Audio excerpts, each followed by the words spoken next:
Hello అండి, అందరికీ నమస్కారం. వెల్కమ్ టు మై ఛానల్ ఆహా ఏమి రుచి. ఈరోజు వీడియోలో నాన్ వెజ్ ప్రియులకు ఎంతో ఇష్టమైన మండపీతల పులుసుని గోదావరి జిల్లాల స్టైల్లో స్పెషల్గా చేయబోతున్నాను. ఈ పీతల పులుసులో నేను చెప్పిన వెజిటేబుల్ వేసి వండారంటే టేస్ట్ ఒక రేంజ్లో ఉంటుందండి. ఎప్పుడు చేసే పీతల పులుసులా కాకుండా నేను చెప్పినట్టు చేస్తే ఇంట్లో అందరూ ఎంతో ఇష్టంగా తింటారండి. ఎలా తయారు చేసుకోవాలో క్లియర్గా డీటెయిల్గా చెప్పబోతున్నాను. వీడియో అక్కడ కూడా స్కిప్ చేయకుండా చూడండి. అలాగే వీడియో చూసే ముందు వీడియోని లైక్ చేయండి, ఛానల్ని తప్పకుండా సబ్స్క్రైబ్ చేసుకోండి. ఆంధ్ర స్టైల్ పీతలు వంకాయ కాంబినేషన్లో కూర తయారు చేసి చూపించబోతున్నానండి. దానికోసం ముందైతే ఒక 6 నుంచి 7 పీతలను తీసుకున్నానండి. ఇక్కడ నేను పీతలను తీసుకుని శుభ్రంగా క్లీన్ చేసి పెట్టుకోవాలి. తర్వాత లేతగా ఉండే ఒక 4 వంకాయలు తీసుకోవాలండి. పీతలు వంకాయలు కాంబినేషన్ కూర అనేది అదిరిపోతుందండి. నిజంగా రుచి చాలా బాగుంటుంది. ఒకసారి ఇలా ట్రై చేశారంటే మళ్ళీ ఇదే కూరను చేసుకుని తింటారండి, అంత టేస్టీగా ఉంటుంది. తర్వాత నిమ్మకాయ సైజ్ అంతా చింతపండుని తీసుకోవాలి. చింతపండుని తీసుకుని నీళ్ళలో కొద్దిసేపు నానబెట్టుకుందాము. నెక్స్ట్ ఇప్పుడు మీడియం సైజులో ఉండే ఒక 2 టమాటాలని ఇలా సన్నగా పొడవుగా కట్ చేసి పెట్టుకోవాలండి. అలాగే మీడియం సైజులో ఉండే ఒక 4 ఉల్లిపాయల్ని ఇలా చిన్న ముక్కలుగా కట్ చేసి పెట్టుకుందాము. ఒక 6 నుంచి 7 పచ్చిమిరపకాయలను కూడా ఇలా కట్ చేసి పెట్టుకుందాము. తర్వాత కొత్తిమీర తరుగును కూడా కట్ చేసేసి ఇలా పక్కన పెట్టేసుకుందామండి. ఇక్కడ నేను పీతలను చేసిన తర్వాత పీత గుళ్ళల్లో కొవ్వు అనేది ఉంటుందండి. ఆ కొవ్వుని అంతా కూడా కలెక్ట్ చేసి ఒక పీత గుళ్ళ తీసుకుని అందులో పెట్టి పక్కన పెట్టానండి. ఇది కూరలో ఎప్పుడు వేయాలో కూడా నేను చెప్తానండి.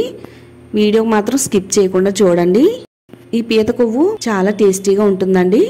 ఇప్పుడు పచ్చి మసాలా తయారు చేసుకోవడానికి మిక్సీ జార్ తీసుకుని అందులో ఒక 1/2 టేబుల్ స్పూన్ జీలకర్ర, ఒక 1/2 టేబుల్ స్పూన్ గసగసాలు, ఒక 2 టేబుల్ స్పూన్లు ధనియాలు వేసుకోవాలండి.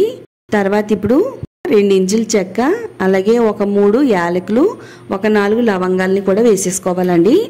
ఇప్పుడు మసాలా దినుసులు అన్నీ వేసిన తర్వాత కొద్దిగా పొడి కింద అయ్యేంత వరకు మిక్సీ పట్టుకుందామండి. ఇలా పొడి కింద అయిన తర్వాత ఇందులో ఒక 10 వరకు వెల్లుల్లిపాయలు వేసుకోవాలి. కొంచెం వెల్లుల్లిపాయలు ఎక్కువగానే పడతాయండి. తర్వాత ఒక 2 ఇంచులు అల్లాన్ని కూడా వేసుకుందామండి.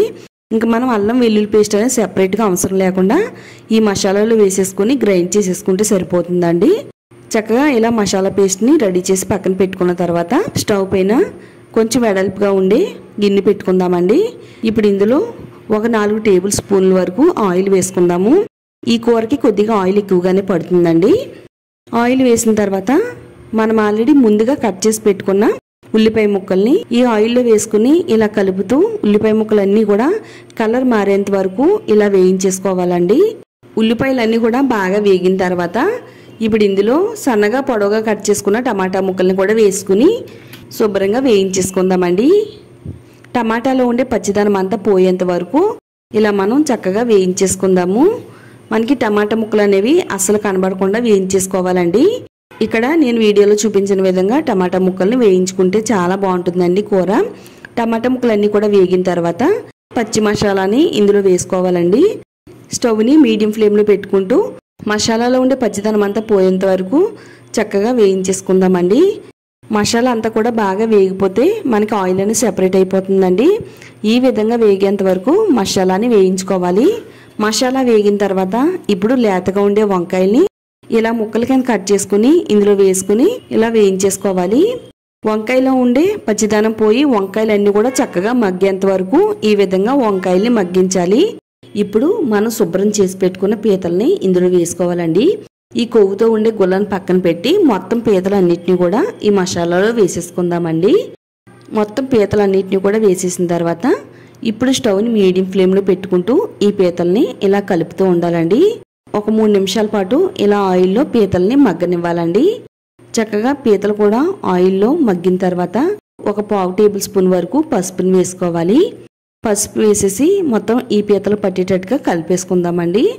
మసాలా అంతా కూడా పీతలకి బాగా పట్టి మనకి ఈ పీతల పులుసు చాలా టేస్టీగా ఉంటుందండి. అలాగే పీతల్లో ఉండే రసం అంతా కూడా మనకి పులుసులో కూడా రిలీజ్ అవి చాలా టేస్ట్ బాగుంటుందండి. ఇలా మొత్తం అంతా కూడా పీతలు మగ్గిన తర్వాత ఒక 3 టేబుల్ స్పూన్ వరకు కారం వేసుకోవాలండి. మీరు తినే కారాన్ని బట్టి వేసుకోండి. తగినంత కారం వేసిన తర్వాత అలాగే రుచికి సరిపడినంత ఉప్పు, సన్నగా పొడవుగా కట్ చేసి పెట్టుకున్న పచ్చిమిరపకాయలు, కొత్తిమీర తురుము కూడా వేసేసి మరలా మొత్తం అంతా కూడా కలిపేసుకుందామండి. ఇలా కారాన్ని వేసి 1 నిమిషం పాటు కలపడం వల్ల ఉప్పు, కారం, మసాలాలన్నీ కూడా పీతలకి బాగా పడతాయండి. స్టవ్ని సిమ్లో పెట్టుకుంటూ ఈ విధంగా కలుపుతూ ఉండాలండి. చక్కగా మనకి ఇందులో వేసినవన్నీ కూడా బాగా మగ్గిపోయినాయండి. ఇలా మగ్గితేనే మనకి పీతల పులుసు బాగుంటుందండి. ఇప్పుడు మనం ఇందులో 1-2 గ్లాసుల వరకు నీళ్ళని పోసుకోవాలండి. పీతలు మునిగేంత వరకు నీళ్ళని పోసుకోవాలి. 1 గ్లాస్ పోసిన తర్వాత ఒకసారి అంతా కూడా ఇందులో కలిసేటట్టుగా బాగా కలిపేసుకుందాము. ఇప్పుడు మరలా 2 గ్లాసు నీళ్ళను కూడా పోసేసుకుని మరొకసారి మరలా కలిపేసుకుందామండి. అంటే దాదాపుగా మనకి ఇక్కడ 3 గ్లాసుల వరకు నీళ్ళని పట్టినాయండి. ఇప్పుడు ఇలా కలిపిన తర్వాత మూత పెట్టేసుకుని మీడియం ఫ్లేమ్లో ఈ కూరను ఉడకనిద్దామండి. మీడియం ఫ్లేమ్లో పెట్టుకుని ఈ కూరను ఉడకబెడితే పీతల్లో ఉండే రసాలన్నీ కూడా మనకి పులుసులోకి రిలీజ్ అవి పులుసు చాలా రుచిగా ఉంటుందండి. కూర సగం ఉడికేంత వరకు ఈ విధంగా ఉడకనివ్వాలి. సగం ఉడికిన తర్వాత ఇప్పుడు మనం ఆల్రెడీ చింతపండు రసాన్ని అయితే రెడీ చేసి పెట్టుకున్నాం కదా, చింతపండు రసాన్ని కూడా వేసేసుకుని ఒకసారి మరలా అంతా కలిపేసుకుందామండి. ఈ పీతల పులుసు అనేది కొంచెం పుల్లగా కారంగా ఉంటే రుచి చాలా బాగుంటుందండి. చింతపండు కంపల్సరీ వేసుకోండి. ఇప్పుడు ఇందులో 1-2 రెబ్బలు కరివేపాకు, అలాగే కొద్దిగా కొత్తిమీర తరుగును కూడా వేసేసుకుందాము. కొత్తిమీర తరుగును కూడా వేసేసుకుని ఇదంతా కూడా కలిపేసి మరలా మూత పెట్టుకుని స్టవ్ని మీడియం ఫ్లేమ్లో పెట్టుకుని కూరను అయితే ఉడకనిద్దామండి. మనం ముందే కొవ్వుతో పీత డొక్కనైతే పక్కన పెట్టాం కదా, ఇప్పుడు దీన్ని కూర మధ్యలో ఇలా పైన పెట్టేసి దానిపైన కొద్దిగా ఉప్పు, కారం జల్లేసుకుని మూత పెట్టేసి ఉడకనివ్వాలండి. ఇది చాలా తక్కువ టైంలోనే ఈ కొవ్వు అనేది ఉడికిపోతుందండి. మనం కూర వండేటప్పుడు వేసేస్తే కనుక పులుసులో కలిసిపోయి మనకి కొవ్వు అనేది కనబడదండి. అందుకని ఇలా కూర పైన పెట్టినట్టయితే చక్కగా మనకి ఈ గొల్లలో ఉండే కొవ్వు అంతా కూడా ఉడికి మనకి తినేటప్పుడు చాలా బాగుంటుందండి. దీన్ని చిన్నపిల్లలు చాలా ఇష్టంగా తింటారండి. మీ ఇంట్లో చిన్నపిల్లలు ఉంటే వాళ్ళకి పెట్టండి, టేస్ట్ చాలా బాగుంటుంది. ఇలా కింద నుంచి పైకి ఒకసారి కూరని అంతా కూడా బాగా కలిపేసుకుందామండి. చక్కగా నాకైతే పీతల పులుసు రెడీ అయిపోయిందండి. ఉప్పు సరిపోకపోతే కొద్దిగా ఉప్పు వేసుకుని కలిపేసుకుంటే కనుక రుచి చాలా బాగుంటుందండి. నిజంగా ఒకసారి నేను చెప్పినట్టు కనుక మీరు ఈ పులుసుని ట్రై చేశారంటే కనుక మరలా పీతల పులుసుని ఇదే కాంబినేషన్లో తయారు చేసుకుని తింటారండి. అంత టేస్టీగా ఉంటుంది. చూడండి, ఇక్కడ మీకు పీతనైతే తీసి చూపిస్తున్నాను. పీత అంతా కూడా చక్కగా ఉడికిపోయిందండి. ఎంతో టేస్టీగా ఉండే ఆంధ్ర స్టైల్ పీతలో వంకాయ పులుసు అయితే రెడీ అయిపోయిందండి. కొంచెం చల్లారిన తర్వాత వేడివేడి అన్నంలో ఈ పులుసు వేసుకుని తింటే ఒక లెవెల్లో ఉంటుందండి. టేస్ట్ చాలా బాగుంటుంది. ఒకసారి మీరు ఇలా ట్రై చేయండి. చూసారు కదండి, మీ అందరికీ కూడా ఎంతో బాగా నచ్చే ఈ వీడియో కంపల్సరీగా లైక్ చేయండి. అలాగే ఈ వీడియోని మీ ఫ్రెండ్స్ అండ్ రిలేటివ్స్ షేర్ చేయండి. ఇలాంటి మరిన్ని టేస్టీ రెసిపీస్ కోసం ఛానల్ని సబ్స్క్రైబ్ చేసుకోండి.